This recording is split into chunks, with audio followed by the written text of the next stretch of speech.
If you know anything about genealogy in Spain, you probably know this. Between 1931 and 1939, a huge number of church records were destroyed. Centuries of baptisms, marriages, and burials gone forever. Or are they? What if I told you there's a way to bring some of those lost records back from the dead? Let's rewind. In 1871, Spain created the National Civil Registration System of births, marriages, and deaths, the system that still exists today. But 30 years before that, an earlier system was put into place. In 1841, the government ordered every provincial capital, every judicial district seat, and every town with more than 500 households to start keeping municipal registers of births, marriages, and deaths.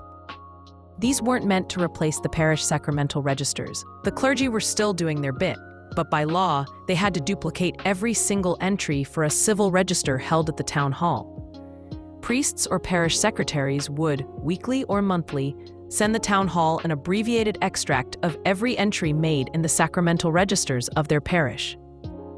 And here's the twist. A lot of those 1841 to 1870 registers still survive. They sit, quietly gathering dust, in municipal or provincial archives, often overlooked by researchers.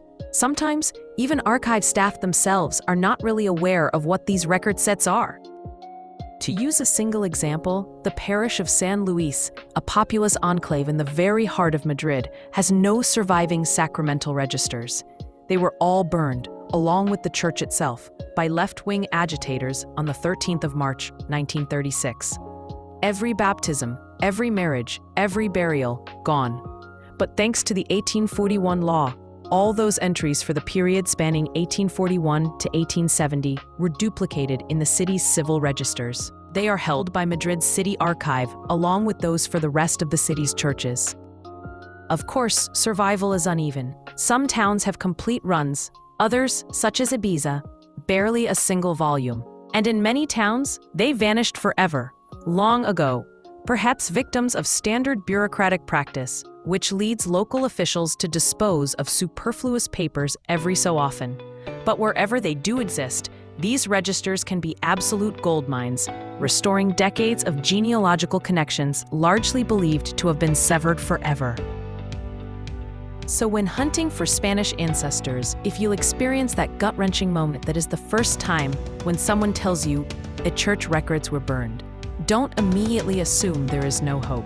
Take a deep breath and ask about the so-called registro civil antiguo, or pre-registro civil. Because in genealogy, sometimes the past really does get a second chance at life.